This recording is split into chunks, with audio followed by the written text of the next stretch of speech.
Hey, Johni, seems like you guys were able to keep Castleton off the scoreboard. How did you, after Bruce said everything about it, he was tired of seeing him kick Auburn's ass and stuff like that. How did you kind of, stop him and keep him from, 1 of 6 shooting? Coming into the game, coming to Auburn, that was one of the games where you had circled on the calendar. Good matchup. He's a good player, but the main goal of the game plan was to stop him. And as you can see, 1 for 6. Not let him get the ball was pretty big too. But when he get the ball, making his shot tough, and that's what we did tonight. Go ahead, guys. Question for Johni. For Johni, how'd it feel to get that dunk on him? And then Wendell, what's going through your mind after that last bucket there with like 3 seconds left? Dunk felt good, get the crowd going.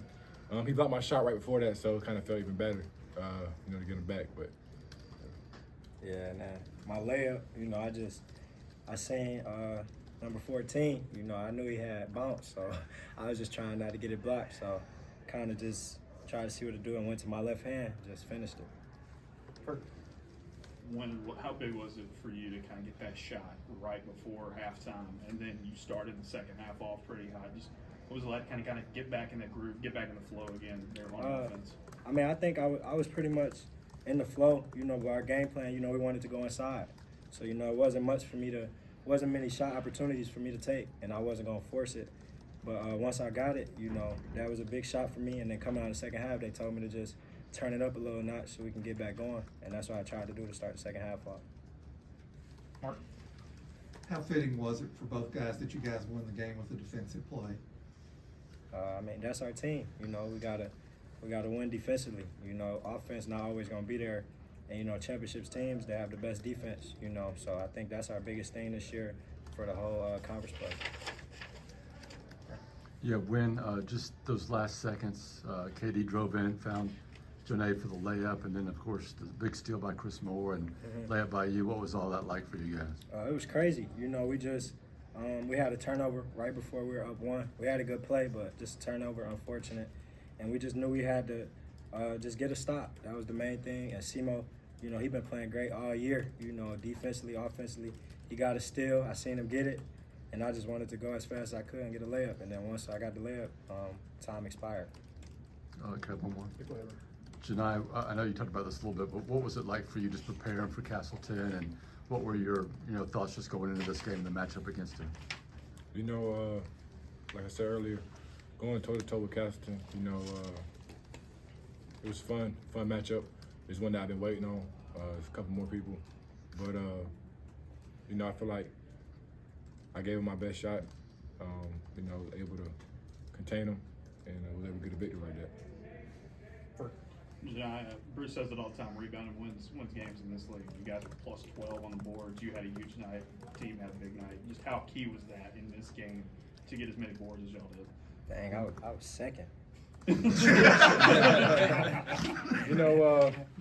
That's what's special about this team. We rebounded basketball. You got the Fiji over here getting 5 rebounds. That's big.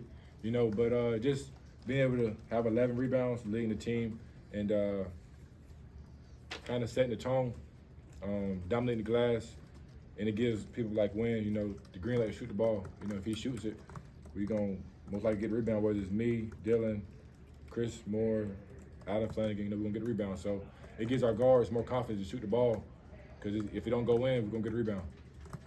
Guys, a couple more. Goodbye. Just walk me through that atmosphere of conference game, both on the court for you guys as players, ratchet up, but also just the crowd, everything in Neville Arena. It's different. You could just feel it when you walked in. You got Florida here. That's a historic program, so it's just different. It was loud. Probably the loudest game of the year so far, outside of the first game of the season. But it's just different. It's gonna get more and more exciting and lit in there as the students come back. After break, probably when we play Arkansas. So it's just exciting. Richard, sorry, John, go ahead. Back on what Wynn said. It's just playing the jungle is special. You get a stop. You need a stop. They're gonna be right there with you. The 12th man or the 6th man, I would say, they're always with you. Go ahead, Richard. Is it ever difficult, to do the little things that you guys do well, like rebounding, like playing the defense, like hustling for loose balls, maybe when like your shots aren't falling as much as you want them to? I mean, that's kind of the main things. We can't let our offense dictate our defense. But, you know, playing in here, it's hard to be on the same page on defense because you can't hear nothing. You know, you can't hear nothing out there. It's loud every time the other team had the ball. So just working through that, trying to talk to each other, read each other's body language. But we can't let our offense dictate our defense. And last one, Mark. Yeah, Wendell, talk about the ball handling. Got much better in the second half. That was a big problem in the first half, but you only had 4 turnovers as a team in the second half. That was one of our main keys, you know, at halftime. You know, they were getting us a little bit. I think I had 3 myself. One was an offensive foul, but, you know, just trying to take care of the ball, limit our turnovers. And we know if we do that, get a shot up, we're either going to make it, or if we miss, we get an offensive rebound because we got guys on there that want the ball and need the ball. So, you know, it's just we got to take care of the ball, and we did a good job of that. All right, thank you guys. Thanks, guys. guys.